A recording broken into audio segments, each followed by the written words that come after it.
noches, familia. América TV está en el aire, el rayo de las 9. TN3, lo prometido es deuda. Hoy vamos a ofrecerle a todos ustedes la segunda parte de la entrevista con el opositor cubano Jorge Luis García Pérez Antúnez. Le damos la bienvenida y te agradezco por tus libros que tengo y te prometo que voy a leer, sobre todo este. Este yo creo que va a estar muy interesante. Yo trabajo a escribirlo. Ok, qué bueno. ¿Quién tiene la primera pregunta, por favor? Arismari, allá. Arismari. Antunes, cuando escapaste de prisión, te rastrearon con perros entrenados. ¿Qué fue lo que hizo la policía cuando supo que tú estabas en una casa escondido en un escaparate? Bueno, eso fue una canalla. Se personaron en mi casa, mi mamá estaba en un lecho de moribunda. Llegó el oficial Boris Luis Arriba, Raúl Fernández, y con un revólver en la mano le dijeron: señora, si no entrega a su hijo, le vamos a dar un tiro, y si se lanza al mar, hemos dado órdenes para que pongan el mar rojo con su sangre. Así que entrégalo, señora, y la sacudieron en la cama. Esto aceleró su muerte, que ocurrió un día después. Sí, mira, cuando me encontraba evadido, me encontraba en la casa de un amigo, Elio Rojas, allá en la ciudad de Placetas. Allí se supo de un operativo que tenía rodeada la manzana, y la familia me escondió dentro de un escaparate. Cuando cercan la casa, que comienzan el ruido de los disparos y todas esas cosas, y el oído de los perros, ellos llegan hasta el escaparate. Me recuerdo que era un oficial bastante fornido. Abrió la puerta, me vio, se rió y cerró. Y digo: parece que no está por acá. Yo pensé dentro de mí ingenuamente: no, mira, este hombre me va a dejar irme. Hizo así, le quitó el bozal al perro, lo introdujo dentro del escaparate y cerró la puerta. Dijo que se encargue, y no sé qué nombre le puso al perro, que se encargue el canino de él. Y ahí el perro comenzó a darme mordidas, y tengo las huellas en mi cuerpo, en los glúteos izquierdo y derecho, en los muslos. Ya después, cuando el perro se cansó de darme dentellada, casi pierdo el conocimiento, sangrando, me abrieron la puerta del escaparate, me sacaron, me comenzaron a golpear, a patear, y bueno, después de ahí me llevaron a instrucción de la Seguridad de Estado, donde fui nuevamente instruido. Allí llegué, se me negaron atención médica, me decían que era un negro muy recalcitrante y que lo que tenía que coger era la rabia. Afortunadamente, no me compliqué de salud, parece que soy de sangre bastante dura, y nada, me sometieron a una cura superficial, y bueno, y aquí estoy contando los hechos. Antunes, ¿cómo te enteras en prisión que tu mamá había fallecido? Es una historia bastante dolorosa. Ese día me correspondía visita, y nunca mi madre me había faltado. Y yo siempre tenía una característica de que me desespero, soy una persona ansiosa, no sé si ustedes se han dado cuenta, pero ante el adversario o ante el enemigo, trato de mantener la ecuanimidad. Y digo: oye, qué raro que mi mamá no me ha venido a ver, porque en las prisiones hacen visita por la mañana y por la tarde. Llaman el primer grupo, no me llaman. Llaman el segundo, no me llaman. Digo: bueno, le escribo una carta: mami, tú sabes que no sé por qué no viniste. Y aquella carta me dolió habérsela escrito, porque lejos estaba de imaginar yo que en esos mismos momentos la estaban sepultando. O sea, al día siguiente la estaban sepultando. Entonces, bueno, transcurren los días, llega el día de la visita, cuando llaman la lista por la mañana: Jorge Luis García Pérez Antúnez, sí, aquí estoy. Díceme Héctor Morales, el sicario que él. ¿Y cuál es tu apuro, Antúnez? Y no, yo no tengo ningún apuro. Ahí me corresponde visita. Ah, ¿y te vinieron a ver? Sí, yo pienso. ¿Cómo se llama tu mamá? Alejandra García. Ah, seguro, sí. Yo creo que ella está allá afuera. Y yo salgo, camino hacia el salón de visita, y cuando llego allí, no sé si era premonición, no sé si era malos presentimientos, pero yo sucedía que algo estaba pasando. Eso lo sentía de hacía un par de días.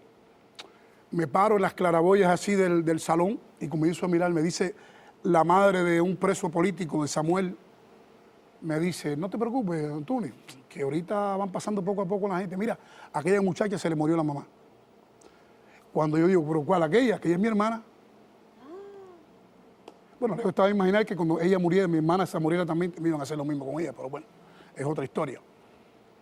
Yo no sé, pero esa es mi hermana, yo no sé si el trayecto de la entrada a la prisión era lento, si ella venía en cámara lenta, yo no sé si me aguantó algo, pero aquello fue doloroso. Y nada, cuando me vio, me dijo, sí, murió, mano. Yo no sé cuántas cosas dije allí, yo no sé cuántas cosas arengué allí, yo no sé cuántos golpes recibí, pero bueno, aquello fue un dolor muy fuerte, aquello fue, yo creo que lo más grande. Y lo peor de todo fue que después me entero de que esos mismos oficiales de la policía política, en este caso Adrián, que después se dio un tiro, él mismo, por otras cuestiones de corrupción, se había negado a que yo asistiera a los funerales de mi madre, porque él decía de que yo era un negro recalcitrante y que yo no me vestía de uniforme de preso común y que iba a formar allí. Ya sucedieron las cosas y yo creo que ha sido el golpe más duro de tantos que he recibido. Miriam Nicado García, rectora de la Universidad de La Habana y además miembro del Consejo de Estado y prima hermana suya, fue la encargada de despreciar y votar los restos de su mamá. O sea, algo bien duro porque vino esa traición de parte de tu familia. ¿Qué sentiste? Bueno, Miriam Nicado García, además del buró político, es una de las personas que tienen ellos supuestamente a ocupar los más altos puestos de lo que ellos llaman gobierno. Sí. Miriam Nicado García es hija de Julia García Pérez, hermana de mi mamá. Es esa familia que nosotros los cubanos tenemos, que siempre las vacaciones, pasamos las vacaciones en su casa. Es la segunda madre que uno tiene, es la segunda casa, es el segundo hogar. Esta señora, desde joven, tuvo siempre ese carácter, ese sentimiento lacayo, sumiso y cínica. Cuando muere mi madre, días después, ella va a la prisión a increparme que se habían enterado que yo utilizaba a mi madre para sacar noticias, y que yo era responsable de la muerte de mi madre.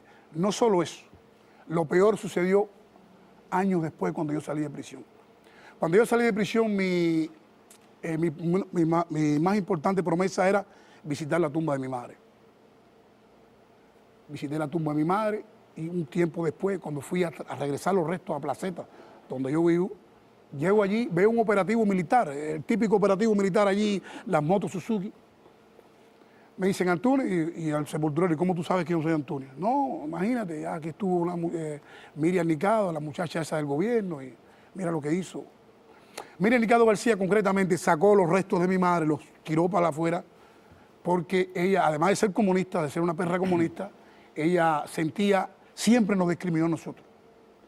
Ella decía que yo era un negro equivocado, que yo tenía que agradecerle mucho a la revolución y siempre me apartó. Entonces ella expulsó los restos de mi madre y cuando su mamá, mi tía, murió, ella evitó por todos los medios que nosotros nos enteráramos. Yo creo que eso ha sido, Miriam Nicado García es la expresión de la falta de sentimiento, es la expresión de la inhumanidad, de la crueldad y sobre todas las cosas puede ser también que sea víctima de esa mentalidad cruel y represiva de un régimen que separa la familia.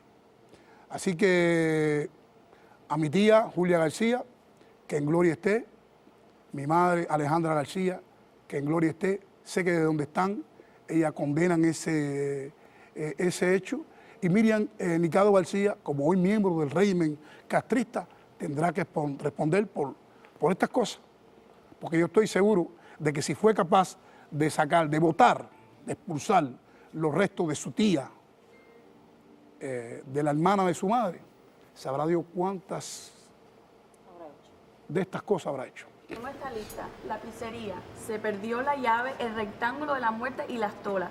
Todas son celdas de aislamiento. ¿Por qué dicen que las cárceles en Cuba compiten para lograr el mayor nivel de sadismo y crueldad con los reclusos como tú? Mira, si tú me preguntaras, en vez de preguntarme eso, me preguntaras que cuál es la prisión cubana de más rigor o cuál es el lugar donde más difícil he estado, te vería que cada una tiene sus propias particularidades. Todas las prisiones cubanas tienen estas zonas de aislamiento, de tortura, que intentan allí someter la firmeza de los hombres. Estos lugares se prestan para la autoagresión, estos lugares se prestan para el asesinato, estos lugares se prestan para desaparecer por periodos largos de tiempo a personas. Las tolas son en Guantánamo y en otras prisiones. Imagínate que estás dentro de una celda, un cajón, la puerta de ese cajón es de un grueso metal de lámina gorda. Imagínate que estás en un lugar donde no hay baño, donde tienes que realizar las necesidades allí. Yo estuve 49 días, el otro amigo dice que estuvimos 50 y tantos, en una celda, imagínate, nadando entre el excremento, sufriendo el fuerte calor del día y el frío por la noche. Nos pegábamos las espaldas sentados en horas para el calor, para evitar la frialdad. El amigo que estaba conmigo, Ernesto Rodríguez Lobaino, uno de los grandes patriotas que he conocido, la piel se le podrió allí. Los hongos, las lexemas, aquello fue terrible. Pero en todas estas prisiones existen esas cosas. Ellos no se conforman con mantenerte en prisión. Ellos quieren hacerte sentir el rigor. Eso es, imagínate que estás en una jaula, estás en una caja donde no hay sonido, donde no hay reacciones a nada, y eso lo hacen con ese propósito. Todos los presos políticos, incluso comunes, que están viendo este show, saben a lo que me refiero y saben cuántas personas no han sido allí asesinadas, no han perdido la vida, han enloquecido, se han ahorcado o los han ahorcado o los han asesinado en estos lugares. Estos son lugares que verdaderamente son antros de tortura. Boniatico en Boniato, en Las Polacas en Ariza, en Ahuica. Es decir, es algo que se repite y se replica a lo largo y ancho del país. Hace un momentico estabas conversando, estabas de espalda a mí, pero se llama Miriam, la persona esta que expulsó... Miriam Mikado García, miembro del Buró Político. Expulsó los restos de tu madre. Yo creo que por un problema de decencia o de cordura por tu parte, no mencionaste exactamente o perfectamente qué es lo que es esa mujer. Yo te voy a ayudar. No es que sea comunista, esa señora es tremenda hija de... Vámonos a un corte comercial y regresamos con muchísimo más.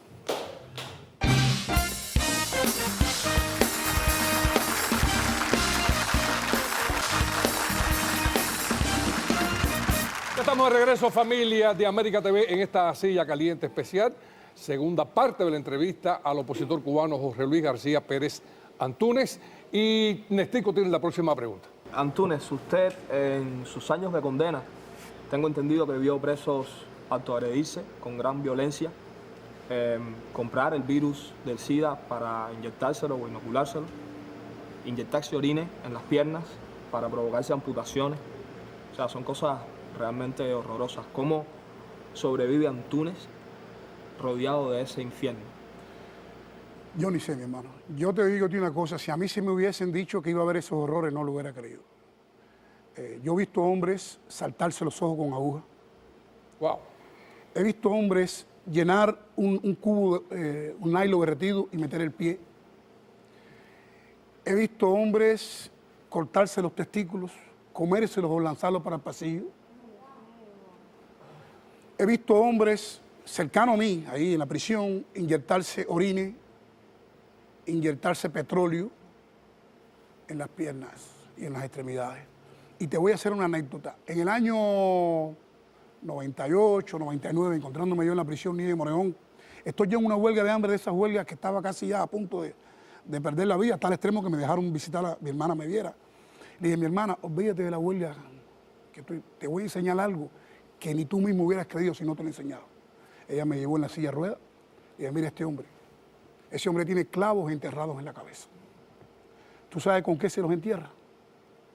Con zapatos. Fíjate el nivel de asfixia, el nivel de desesperanza que una persona para hacer eso, enterrarse clavos en la cabeza. He visto hombres despedirse, subirse a las azoteas y despedirse y lanzarse al vacío.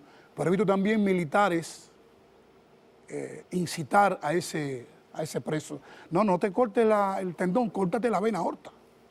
Y el preso cortarse la vena aorta. He visto lanzarte una soga para que te ahorque, ahórcate. Pero sobre todas las cosas he visto el sadismo, la satisfacción, la alegría de los militares al ver estos actos. Las prisiones cubanas son fábrica de locos, fábrica de mutilados. Ahora tú dices, una persona que se inyecta el SIDA, ¿cuánto tú das por estar bien de salud? Lo que te pidan, ¿no?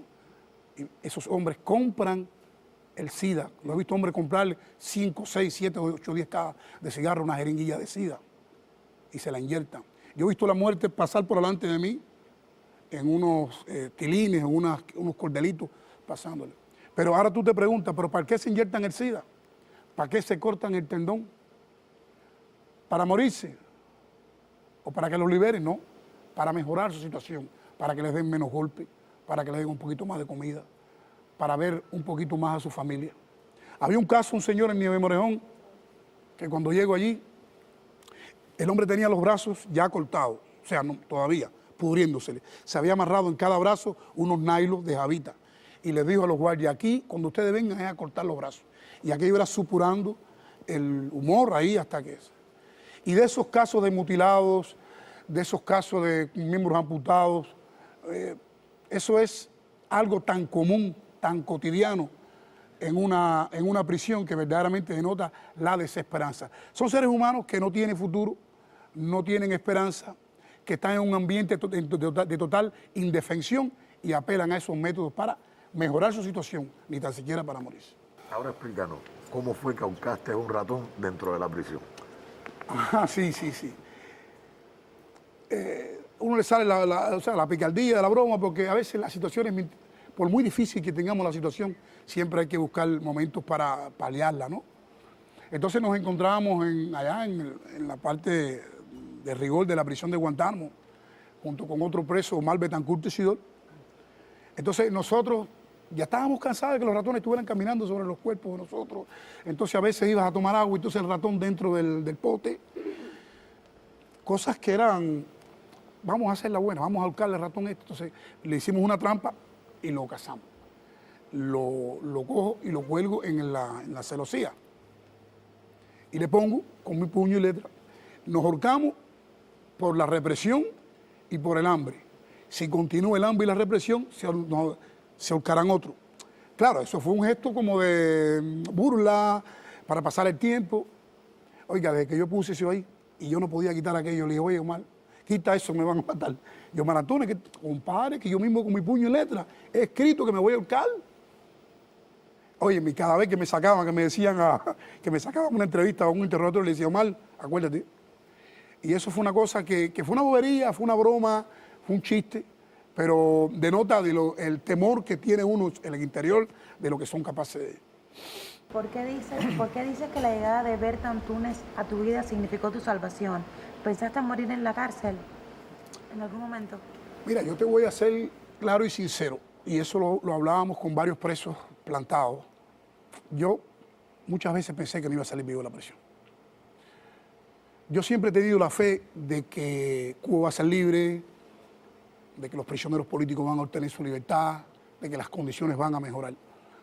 Pero cuando yo veía el ensañamiento ese contra mí, cuando yo veía que me metieron en una celda y me dijeron, mira, negro, para que te ahorques, sal de eso, cuando yo veía que me tiraran por unas escaleras, cuando yo veía la paliza que me dieron a mí con 11 días sin beber agua y sin comer, hubo un momento que yo decía, yo no voy a salir vivo de aquí.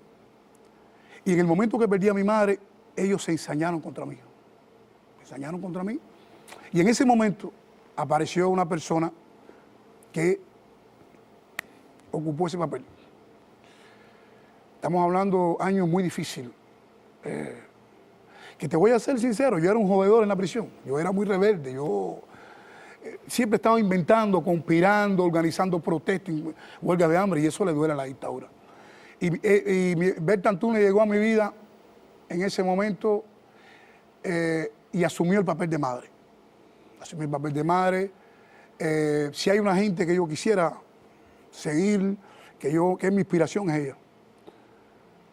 Cuando digo Antúnez, no, Antúnez Berta, una persona que nunca cedió, nunca claudicó, una persona que me vio a mí en situaciones duras y me decía, si pudiera te dijera que dejara la huelga, pero no, esos son tus principios. Y una persona que no cedía antes. Mi hermana, las visitas eran de 3 horas. Y a veces intentaban dejarnos más tiempo. Y mi hermana decía, oye, sáquenos de aquí, que yo de ustedes no quiero nada. Entonces ella, y después me enteré de muchas cosas que ella hacía. las necesidades que pasaba, sobre todas las cosas.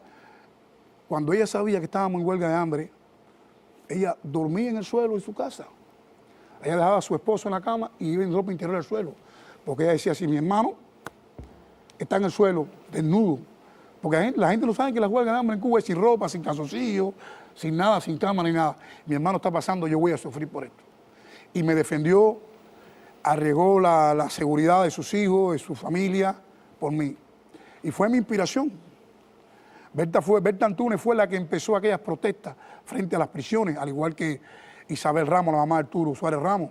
Berta Antúnez es una persona que donde quiera que llegaba inspira respeto. Hasta el enemigo tenía que respetarla. Y yo siempre he dicho, cuando yo salí aquel 22 de abril del año 2007, a pesar de cuando la abracé le di gracias a mi hermana, esta libertad que hoy tengo, te la debo a ti. Sin tu amor, sin tu sacrificio, sin tu dedicación y sin tu valor, no hubiera sido. Yo me quito el sombrero alante de tanto valor, de tanto. Yo creo que ella es más grande que todo el valor que pudieran atribuirme a mí. Yo solo hice, a mí me tocó enfrentar una circunstancia, enfrentar una situación y traté por todos los medios de enfrentarlo con la dignidad. Yo siempre le decía a mi hermana, a mí la única preocupación mía es poder mirar siempre al enemigo de frente. Tu libro Crónicas del Presidio, ¿cómo pudiste escribirlo dentro de ese infierno y luego sacarlo de allí? Mira, no es el único. Yo escribí también Boitel Vive. Fue el primer libro que escribí, que me lo publicó Cadal. La fundación, exactamente. La fundación Corra de Nahue. Si yo te digo cómo yo escribí ese libro, mira, esos libros me costaron a mí, me aflojaron los dientes. Ese libro me costó a mí huelgas de hambre, porque imagínate, debajo de un mosquitero, en la oscuridad, con poca luz, que vinieran y me lo decomisaran lo que había escrito, tenía que rehacer de nuevo todo lo escrito. Ese libro salió de las prisiones, gracias precisamente al esfuerzo de mi hermana Berta Antúnez y otras personas que también me ayudaron, que dentro de su propio cuerpo sacaban esos testimonios. Ese libro, Boitel Vive, está prologado por el comandante Huber Mato. Y el otro libro, Crónicas del Presidio, te voy a ser sincero, ese Crónicas del Presidio ya lo escribo yo pensando, estaba yo en una situación de esas que tú dices, no, ya, estoy llegando al fin, déjame dejar un testimonio rápido. Y aquello lo escribí yo en menos de 2 semanas, Crónicas del Presidio, porque yo temía de que el mundo, mi propia familia, no pudiera enterarse de lo que me había sucedido. Y yo, en esa época, yo ni tenía hijos, ni pensaba tener hijos, ni pensaba que ninguna mujer se iba a, como decimos en buen cubano, a hacerse cargo de mí, porque, vuelvo a repetir, con toda la modestia del mundo, era una posición bastante vertical contra la fuerte verticalidad de la dictadura. Porque si yo estaba firme estaban los hechos, esos HP contra mí, que querían doblegarme. Y mi orgullo es ese, que no pudieron. No sabes cómo te agradecemos todas tus palabras, sobre todo las anécdotas de cómo se automutilaban los presos delante de ti, porque las nuevas generaciones de cubanos no tenían conocimiento de esto. Incluso te voy a decir más, yo tampoco tenía conocimiento de que los presos hacían estas cosas tan horribles. Así que te lo agradecemos. Muchas gracias. Muchísimo. Vámonos a un corte comercial y regresamos con mucho más.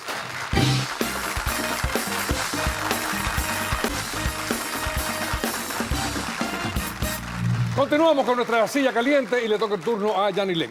Antúnez, ¿tiene derecho un preso político como tú, al que quieren desaparecer, a visitas conyugales dentro de la prisión? Es importante tu pregunta. Mira, recuerda que el sistema carcelario cubano está concebido para la manipulación y el sometimiento. Desde que tengo uso de razón de las últimas generaciones, bueno, los presos todos tienen derecho a ese tipo de visitas, pero hay un problema en eso. Hay presos que solo aceptan lo que les corresponde, el horario que le corresponde y el tiempo que le corresponde. Pero sí las visitas conyugales, ellos te proponen visitas conyugales de un día, de 24 horas, 72 horas, de estímulo, si tú te acatas a la norma penitenciaria. Las 4 o 5 visitas conyugales que tuve durante más de 17 años te pueden dar la imagen de lo que te estoy diciendo. A ti te diagnostican en Cuba hipertensión, diabetes, 2 cardiopatías severas y te medicaban bastante para eso. ¿Cómo ha sido el proceso aquí en los Estados Unidos? Bueno, yo llegué aquí a Estados Unidos con 3 cardiopatías ya al borde de la muerte. Yo tenía hipertensión, grados, no sé cuántas hipertensiones. O sea, a mí lo que me quedaba de vida era 2 o 3 años, según los cálculos, no podía hacer fuerza ninguna. Esto lo diagnosticaron los galenos, los médicos, al servicio de la dictadura, para tratar de frenarme. Es decir, que régimen lo mismo, te inocula enfermedades y te asesina, que te las inventa para frenarte. Afortunadamente, el Miami Medical Team, aquí, cuando me sometió por todos los estudios que me hicieron, arrojó que yo no tenía ninguna de esas enfermedades. ¿Cómo fue salir de prisión después de 17 años de encierro, sin televisión, ni información, ni contactos en el exterior? ¿Qué se siente? Ay, imagínate tú que estaba yo viendo televisión y yo miro a la gente y me miran. Digo, ven acá, la televisión hoy, porque son como las 12, hay televisor ya y a color todo el día. Dice, ven acá, Prieto, ¿dónde tú vienes? ¿De qué infierno tú vienes? Yo no sabía que la televisión era a color ya. Yo no sabía que había más de 2 canales de televisión. Yo buscaba cajas de cigarros a 1.60 todavía. Yo no podía, yo no sabía lo que era una Chopi. Fue un cambio extremadamente brusco. El mundo había cambiado completamente. Y lo que más me impresionó fueron 2 cosas. A veces llego a un lugar y le decía, ven acá, y la niña de aquí, Dice, no, esa no es la niña, esa es la hija de la niña de aquí. Y lo otro es el cambio, la gente hablaba, ya la gente se pronunciaba, la gente discrepaba abiertamente. Es un mundo completamente diferente. Yo caí preso cuando todavía existía el campo socialista, o sea, la Unión Soviética. No había Chopi. Y verdaderamente fue un cambio extremadamente brusco. Te hibernaron durante 17 años, después te descongelaron y cuando tú sales, dice, el mundo que yo dejé hace 17 años atrás prácticamente ya no existe. No, yo me asustaba, ya la gente con mando y yo me daba pena, y eso ahora, la gente con el mando, el televisor, pero bueno. Y de pronto hacía así la televisión y esos colores, señores, ¿qué pasa? Ahora me estaré volviendo loco. Porque yo veía las cosas, entonces 2 canales dejé yo, el 6 y el 2, ¿te acuerdas? Sí. Y cuando salgo veo toda esta situación, además las modas, la gente vendiendo aguacate en la calle, dije, pero esta gente está loco. Mira cómo... Yo recuerdo que cuando yo caí preso solamente duró frío y con cuidado. Y ya después la gente... Entonces fue un cambio muy brusco. Yo creo nunca me adapté, ni nunca me voy a adaptar a ese cambio. Yo caí preso con 25 años, un joven lleno de sueños, de esperanza, no tenía, y me encuentro en un mundo totalmente diferente. La primera vez que te dicen señor en tu vida es aquí en Miami. ¿Por qué tú dices que fue un shock para ti? Mira, chico, a mí desde chiquito me enseñaron que los negros solamente eran personas en el socialismo y que los negros aquí venían a limpiar zapatos. Y el 14 de octubre del año 92 me echaron los perros en Cuba, en la Cuba de Castro, en la Cuba socialista. Sin embargo, el 5 de agosto del año 2013, cuando llego al aeropuerto de Miami, señor Antunes, yo miro y digo, usted, yo, y la policía diciéndome señor. O sea que eso es una de las expresiones más vivas, más emocionantes que yo he vivido en mi vida. Que me digan señor, un policía diciéndole señor a un negro prieto en un aeropuerto. Cuando en Cuba es Nietzsche, negro, prieto, no sé, compañero, señor. Y qué bueno que te sigan diciendo señor, porque es el caso este que le dicen un viejo que está aquí sentado al lado mío. Sí, pero a propósito, ya que me dijiste viejo de sí. Quiero aclarar que Miriam Nicado es comunista e hija de para okay. Que te quedaste Muchas corto. gracias. Antonio, una preguntita nada más para no venir por gusto. El libro que escribiste en la cárcel, ¿te costó mucho trabajo escribir los libros que escribiste? ¿Leíste algo en la cárcel? Sí, todo lo que caía en mis manos lo leía. ¿Qué leíste, por Era ejemplo? difícil. Mira, yo, por ejemplo, tuve el gusto de leer toda la obra de Víctor Hugo, toda la obra de Balzac, toda la obra de Emile Zola, toda la obra de Dostoyevsky. ¿Stendhal lo leíste? Stendhal. ¿El rojo y el negro? ¿Qué te parece la combinación entonces, de moda? pero Es decir, esos libros eran decomisados con mucha frecuencia. Las obras de Martí eran decomisadas con mucha frecuencia. La Biblia era decomisada con mucha frecuencia.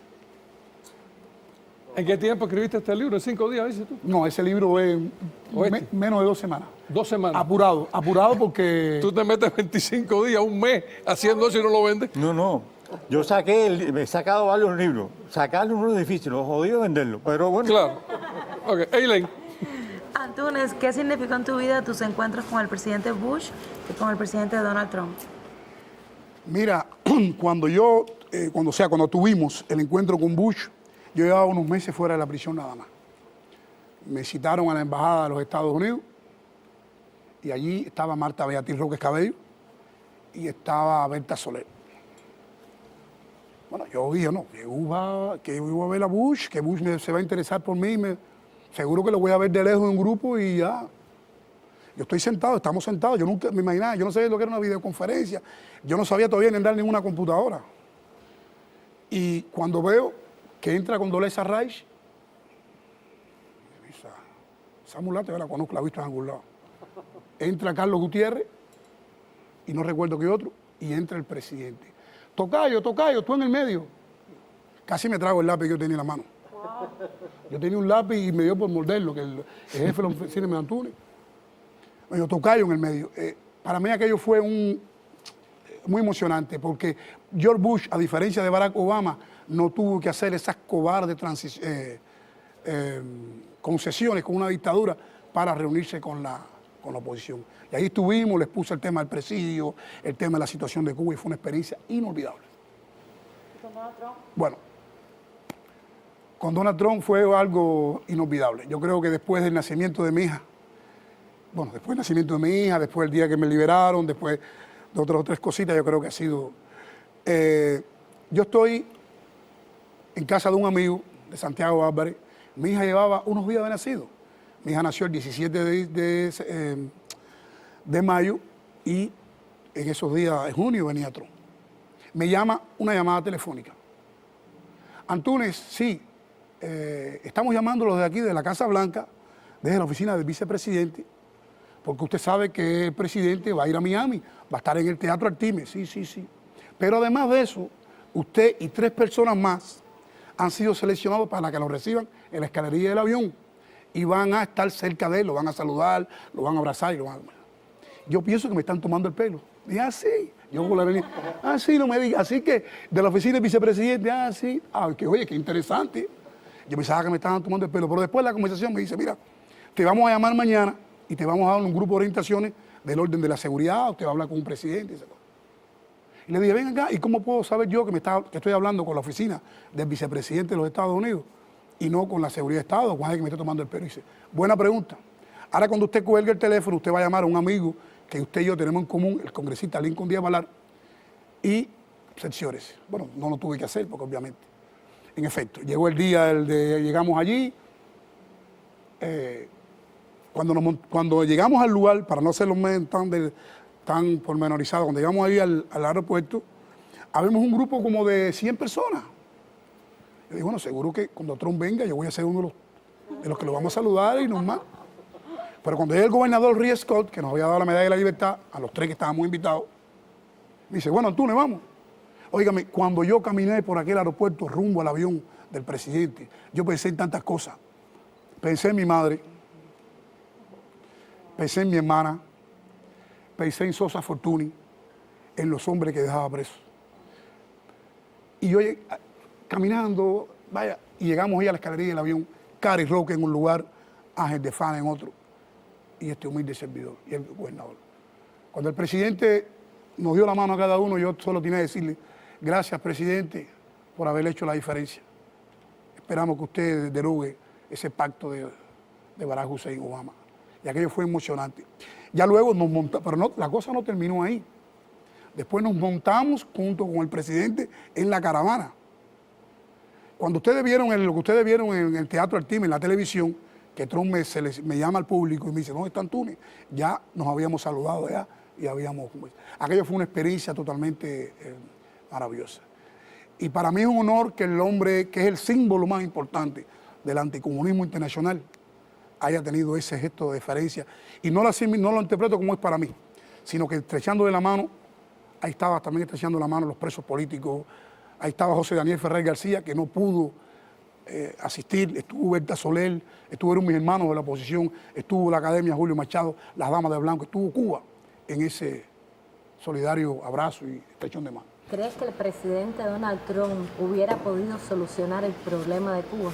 No, yo no creo que ningún presidente, ninguna persona, ninguna institución solucione el problema de Cuba. El problema de Cuba solo lo puede solucionar los cubanos, y los cubanos que están dentro y fuera de Cuba, los cubanos que luchan por el cambio democrático. Ahora, lo que sí puede hacer, y estaba haciendo el presidente, y está haciendo el presidente Donald Trump, es dándole un respaldo, una solidaridad, un respeto y un reconocimiento a la posición nunca antes visto. En algunas oportunidades tú has confesado que tú quisieras regresar a una Cuba libre con tu familia, estar en el barrio, ahí en Placetas, y sin embargo has dicho que tú no tienes ninguna aspiraciones políticas, a ningún puesto político, ningún cargo político, ni nada de eso. Yo quiero que a la Cámara que tú decidas le mandaras un mensaje a todos los cubanos que están mirando este show ahora mismo. Yo soy un guajiro de Placeta, Villa Clara, de allí del barrio de Las Minas, que la única aspiración, la única ambición, el único anhelo que tengo es regresar a mi pueblo, a mi barrio, correr por mis calles, abrazar a mis vecinos, ver a mi familia. Si en algo político me involucro, es precisamente en los movimientos de derechos humanos, para luchar, para tratar de preservar algo que ha costado tanto dolor, tanto sacrificio. A ti, hermano, que te digo, tú eres parte del cambio. El cambio eres tú. El cambio no está en aquel, ni en esta, ni en... El cambio está en todos nosotros. Piensa que esto ha costado fusilados, bayoneteados, muertos en huelga de hambre. Esto ha costado el presidio político más largo, sacrificado y heroico por el que hemos pasado. Regresaré a Cuba con esa convicción de que esa libertad, esa democracia, regresará a cada hogar cubano. Y la única Cuba que aspiro y sé que va a llegar, va a ser una Cuba sin exclusiones. Una Cuba donde decir lo que se piensa, donde protestar no sea delito. Una Cuba donde mis hijos, mis nietos, puedan escoger el tipo de vida que quieren, profesar la ideología que escojan. Esa es la Cuba que yo quiero. Y esa Cuba estoy seguro que llegará. Cuando yo en prisión me encontraba en momentos extremadamente difíciles, pensaba en los prisioneros políticos que me antecedieron. Pensaba en Mario Chávez de Alma, el ejemplo de Roberto Perdomo, de Maqueca, de Agapito Rivera, por el recuerdo de Zapata. Por la heroicidad de los que luchan dentro de Cuba, voy a regresar a mi placeta querida y allí pasar mis últimos días, mis últimos años y descansar allí en ese cementerio católico de esa ciudad. Muchas gracias a este show y a todos y cada uno de ustedes. Y discúlpenme si en un momento he sido un poco sensible a responder ciertas preguntas, pero ha sido una época que me tocó muy de cerca y me tocó muy difícil. Muchísimas gracias por haber aceptado nuestra invitación, mi hermano. Esta es tu casa. Vámonos a un corte comercial.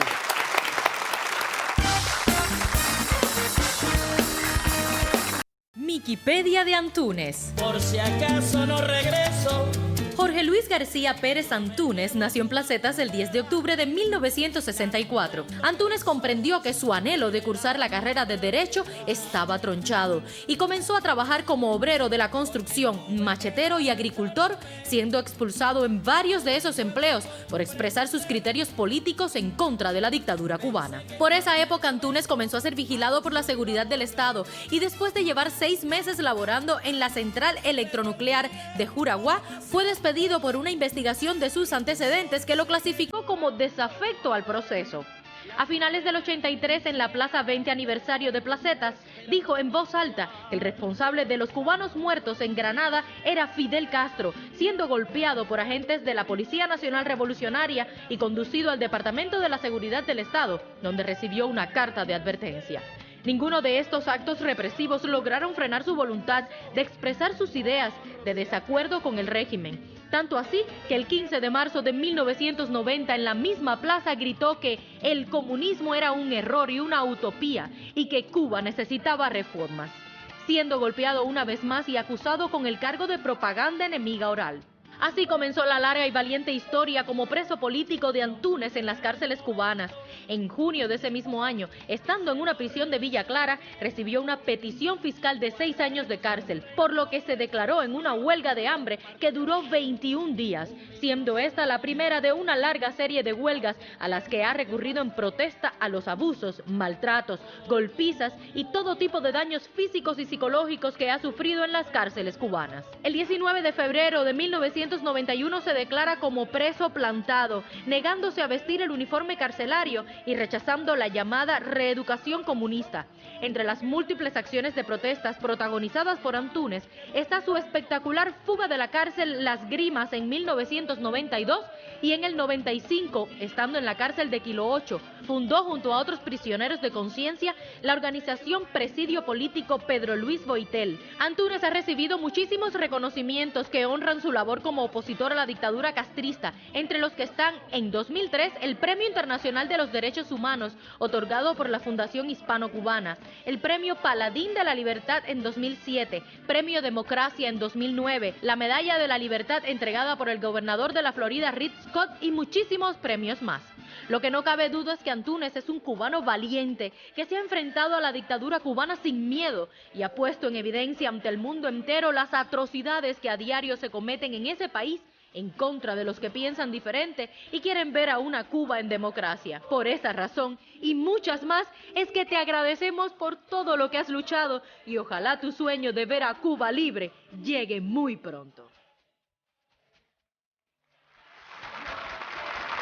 La próxima semana, amigos televidentes, el crítico de cine Alejandro Ríos estará en la silla caliente.